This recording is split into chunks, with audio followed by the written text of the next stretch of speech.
How to turn off Android without the power button. Hey everyone, welcome back to the channel. In this video, I'll show you guys a few methods to turn off your Android device without the power button. So let's say if your power button is broken or if it's stuck, then you are not able to press it to restart your device or turn it off. So usually what you would do is if you long press on the power button, this menu pops up.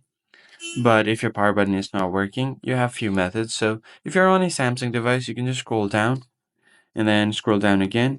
Here you'll find the power options right beside settings, and it will pop out the power menu for you. Now the other thing that you can do is open settings, and then from here you're going to have to scroll down, go to accessibility, go to interaction and dexterity, and then here you're going to have to turn on the assistant menu. So go ahead and turn this one on, click on allow, and now this pop-up will appear on your screen. So what you can do is just go ahead and tap on this and swipe left and right, and then here you'll find the power off menu. Just tap on it and you should be able to get the power off menu from here as well. So these are the two methods that you can do to turn off your phone if your power button is not working. If you found this helpful, be sure to hit the like button down below and subscribe to our channel. I'll catch you guys on the next one.